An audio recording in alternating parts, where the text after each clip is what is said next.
Bike চলাই বিশ্ব কৰ্কট দিৱসৰ অনুষ্ঠানত উপস্থিত হ'ল ৰাজ্যিক মহিলা আয়োগৰ অধ্যক্ষা আঙুৰলতা ডেকা।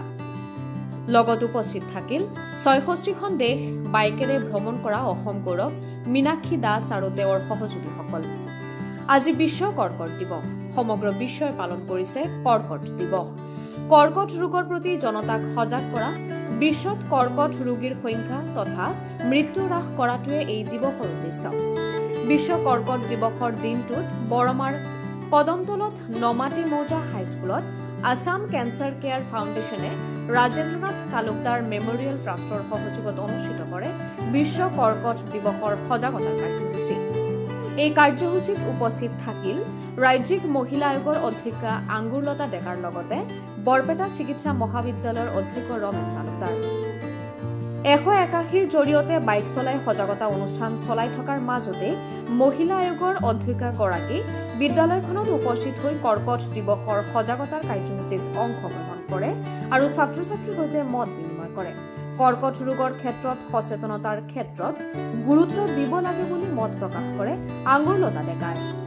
দিৱস উপলক্ষে মই আজি বাক্সাত উপস্থিত আছোঁ আৰু ইয়াতে আমাৰ এখন শিক্ষা অনুষ্ঠানত আজি আমাৰ কেঞ্চাৰ স্ক্ৰিনিঙৰ ওপৰত এটা কেম্প ইয়াতে আয়োজন কৰা হৈছে আৰু প্ৰত্যেকগৰাকী আমাৰ ইয়াতে যিসকল শিক্ষাৰ্থী আছে আৰু বিশেষকৈ মই আগ্ৰহ কৰিছিলোঁ যে শিক্ষাৰ্থীসকলৰ লগতে অভিভাৱক থকাটো অত্যন্ত আৱশ্যক আৰু কেঞ্চাৰ স্ক্ৰিনিংটো অত্যন্ত আৱশ্যকীয় এটা সজাগতা। কাৰণ কেঞ্চাৰটো যদি আমি আগতে যদি গম পাওঁ তেতিয়াহ'লে নিশ্চিতভাৱে তাৰ যিখিনি আমি তাৰ বেমাৰৰ কাৰণে যিখিনি আমি ঔষধ বা যিখিনি আমি তাৰ গুৰুত্ব সহকাৰে লৈ আমি উপশম কৰাৰ ক্ষেত্ৰত আমি আগবাঢ়িব পাৰোঁ। এই ক্ষেত্ৰত মই ভাবোঁ যে এই কেঞ্চাৰ স্ক্ৰিনিংটোৱে বহুত বেছি সুবিধাজনক হয়। গতিকে মই ভাবোঁ যে আমাৰ এই যিটো কেম্প ইয়াতে আয়োজন কৰা হৈছে COP বাক্সা আৰু ইয়াতে এছ'চিয়েট কৰিছে আমাৰ ৰাজেন্দ্ৰনাথ তালুকদাৰ মেমৰিয়েল ট্ৰাষ্ট। গতিকে মই ভাবোঁ যে এই ক্ষেত্ৰত আমাৰ অভিভাৱকসকল অত্যন্ত সজাগ হোৱাটো দৰকাৰ আৰু আমাৰ লগত আমাৰ উপস্থিত আছে আমাৰ ৰমেন ডাঙৰীয়াদেৱ ৰমেন্দ্ৰ।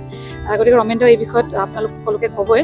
গতিকে সকলোকে আজি বিশেষকৈ এটা কথা কওঁ যে মানসিক শক্তিটো যাতে সকলোৱে বৃদ্ধিৰ ক্ষেত্ৰত সকলোৱে প্ৰত্যেকখন ঘৰত চেষ্টা কৰে। কাৰণ যিকোনো পৰিস্থিতিত যিকোনো প্ৰত্যাহ্বানত নেওচি আমি সেই লক্ষ্যত উপনীত হ'বৰ কাৰণে মানসিক শক্তিটোৱে বহুতখিনি আগভাগ লয়। গতিকে প্ৰত্যেকগৰাকী আমাৰ ল'ৰা ছোৱালীক বিশেষকৈ প্ৰত্যেকখন ঘৰত যাতে খেলা ধূলা কৰি এটা পৰিৱেশৰ সৃষ্টি কৰে য'ত নেকি সকলোৱে শাৰীৰিকভাৱে সক্ষম হৈ থাকে, শক্তি যাতে তেওঁলোকৰ বৃদ্ধি হয়, মানসিক বৃদ্ধিটোৱে যাতে অনাগত আহি থকা দিনবিলাকত প্ৰতিটো প্ৰত্যাহ্বানক নেওচি তেওঁলোকে যাতে ভৱিষ্যত নিৰ্মাণৰ এটা খুব ভাল হয় মানে আদৰ্শ হয়।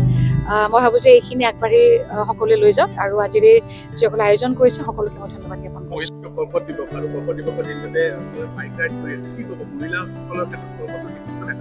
সজাগতা থকা উচিত আৰু মেইন কথা হৈছে এতিয়া আমাৰ এটা ভাল নিউজ আছে যে ভেকচিন ওলাইছে। আগতে ভেকচিন নাছিলে, এতিয়া আমি ল'ৰা ছোৱালীকো ভেকচিন দিব লাগে, আমি নিজেও ভেকচিন ল'ব লাগে। কাৰণ এইটো এটা হঠাৎ আমি গম পাওঁ, যেতিয়া লাষ্ট ষ্টেজ হয় তেতিয়াহে আমি গম পাওঁ।